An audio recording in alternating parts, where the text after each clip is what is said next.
Hi, and welcome to the Purser's Diary Part 10. My name is Martin, and in this series I talked about a diary, or rather two diaries, that were kept by my grandmother's grandparents.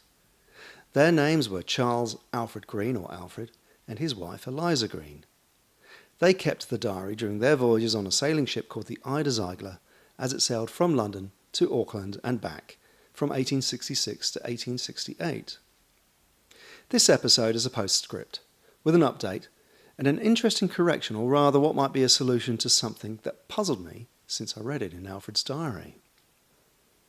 The update is that the Auckland Maritime Museum has expressed an interest in receiving the diary itself into its archives, with the certificate of thanks. The certificate was written by the tween-deck passengers to Alfred at the conclusion of the Auckland to London voyage in April 1867, and I described it in part 6 of this series.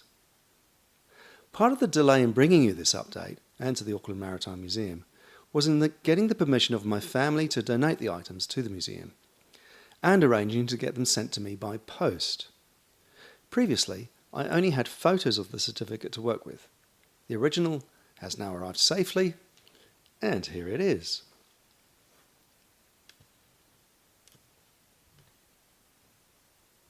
The certificate, as you can see, has been hand-drawn on some paper, mounted on a wooden board and framed. The paper has become foxed, the ink has faded. The wooden board might well be the last remaining known fragment of timber from the Ida Zeigler herself. She was wrecked off Napier in New Zealand in 1869. According to the label on the back, the frame was put together by Harrods of London, a famous name. On the left-hand side of the certificate, there is a New Zealand fern and a little cartoon of Auckland Harbour showing a ship, likely the Ida Zeigler, swinging at anchor with a little rowing boat or tender pulled up on the beach. The waterfront now looks completely transformed. On the right-hand side, there is an oak tree and a cartoon of the Thames with St Paul's Cathedral. The names of the officers and crew being thanked have been worked into an anchor motif in the middle. The correction relates to one of the names in the certificate, the steward, Mr. Smith. Alfred mentions in his diary someone he seems to work with closely and admires. Alfred calls him the Black Cook. This cook promotes temperance on board by putting on the occasional tea party, and Alfred appears to be very supportive and admirable of this person. Earlier, I said I could not find any further information about this character, not even his name. The arrival of the certificate in the post, however, gave me a clue. I mentioned before that my father was a merchant seaman, rising to the rank of captain in the 1980s. My mother occasionally took me as a young boy to meet him on his ship, and we would stay in the captain's and owner's cabins.